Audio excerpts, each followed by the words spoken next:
अगर माँ काली ही माँ दुर्गा है तो फिर माँ शैलपुत्री कौन है? माँ चंद्रघंटा कौन है? माँ कात्यायनी कौन है? और माँ महागौरी कौन है?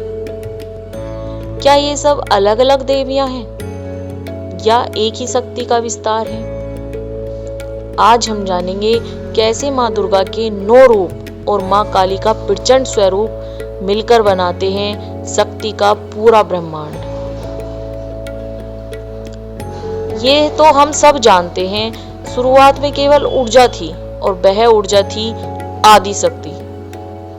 उसी आदि शक्ति ने समय समय पर अलग अलग रूप लिए, कभी कोमल, कभी मातर्द, कभी प्रचंड। माँ दुर्गा उसी शक्ति का संतुलित रूप है। माँ काली उसी शक्ति का उग्र रूप है। दो नहीं, एक ही चेतना है।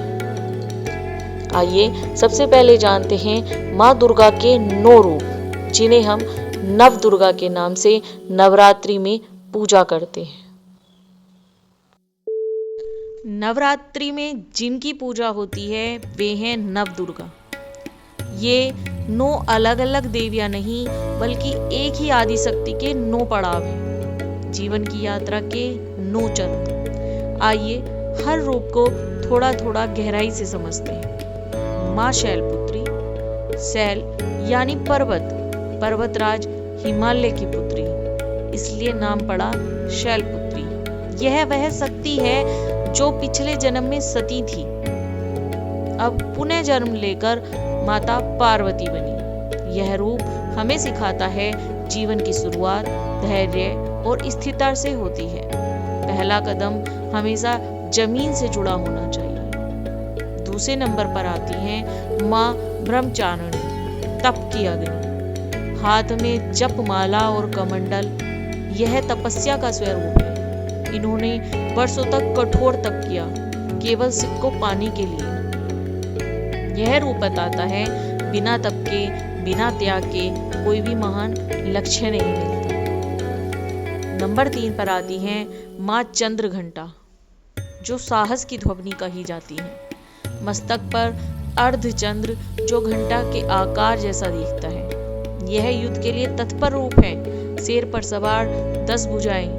यह रूप सिखाता है जब समय आए तो साहस के साथ खड़े हो जाओ। नंबर 4 पर आती हैं माँ कुष्मांडा, षष्ठी की मुस्कान। कहते हैं जब चारों ओर अंधकार था तो माँ ने एक हल्की मुस्कान से ब्रह्मांड की रचना की। यह सर्जन की ऊर्जा है। यह बताती है अंधकार चाहे जितना हो, एक मुस्कान से भी प्रकाश जन्म ले सकता है। नंबर 5 आती हैं माँ स्कंद माता, मातर्द की करुणा, अपनी गोद में बाल कार्तिकेय के लिए हुए। यह माँ का वह रूप है जो प्रेम, संरक्षण और त्याग का प्रतीक है। यह बताता है शक्ति का सबसे सुंदर रूप है मातर्द। और नंबर 6 पर आती हैं माँ कात्यायनी, धर्म की योद्धा, ऋषि कात्यायन की तपस्या से प्रकट हुई। इन्होंने ही महिषासुर का वध किया।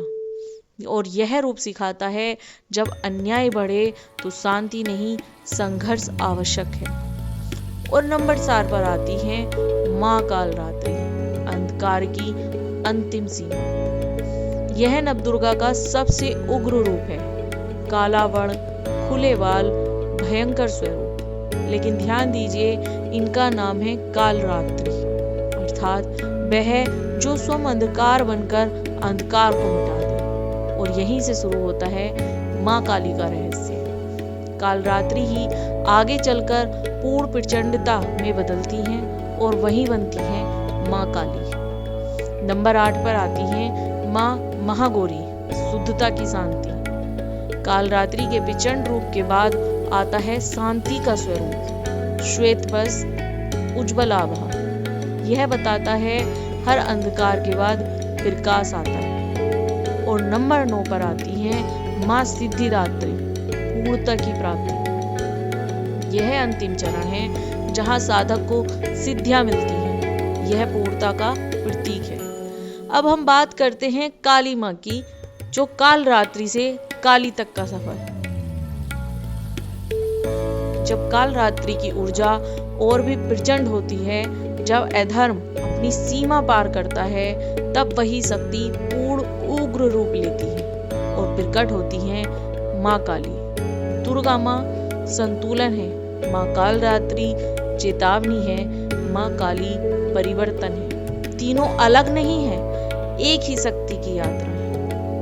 नवरात्रि के 9 दिन केवल पूजा नहीं, ये हमारी आत्मा की यात्रा है। शैलपुत्री से शुरू होकर कालरात्रि से गुजरती हुई सिद्धि दात्री तक पहुंचती है, और जब आवश्यकता हो वह शक्ति काली बनकर अन्याय मिटा देती है।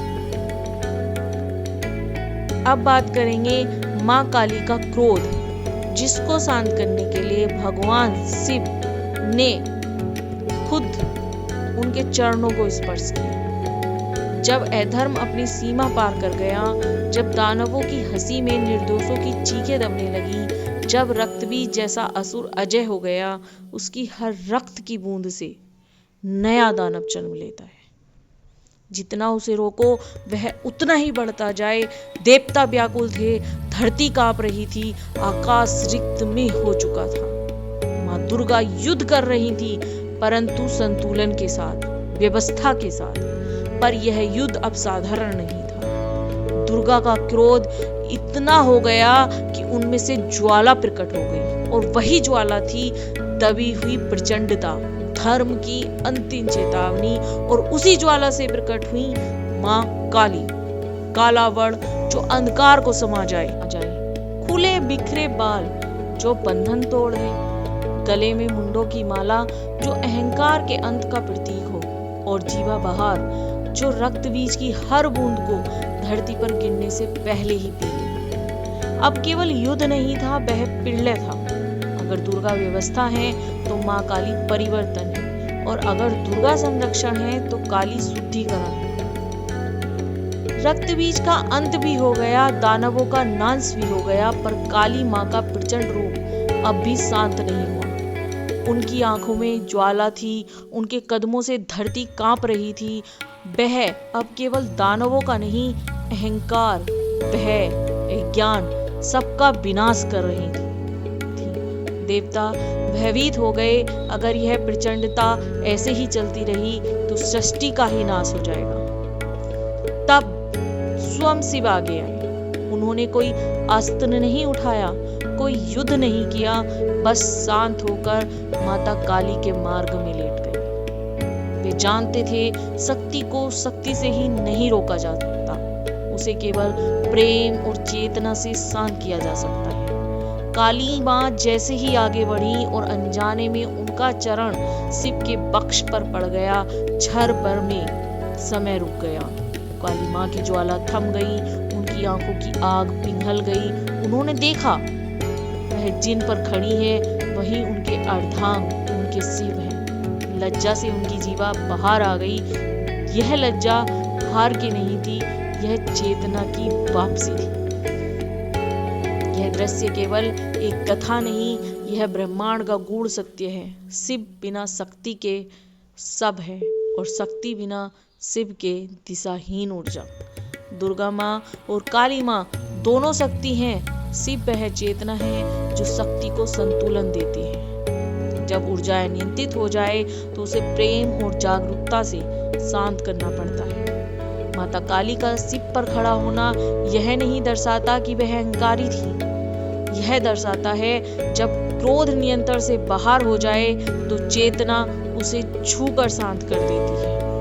यह हमारे जीवन का भी सत्य है। जब हम अन्याय के विरुद्ध खड़े होते हैं हम काली हैं, लेकिन जब क्रोध हमें ही जलाने लगे तब भीतर का शिव जागना चाहिए। माँ दुर्गा व्यवस्था है, माँ काल रात्रि चेतावनी है, माँ काली अंतिम शुद्धिकरण है, और शिव वह मौन है जो हर प्रचंडता को प्रेम में बदल देता है। जब भी जीवन में अंधकार बढ़े, याद रखना तुम्हारे भीतर भी दुर्गा है, तुम्हारे भीतर भी काली है, और तुम्हारे भीतर भी एक शांत शिव भी है। तब बोलिए जय माँ काली, हर हर महादेव।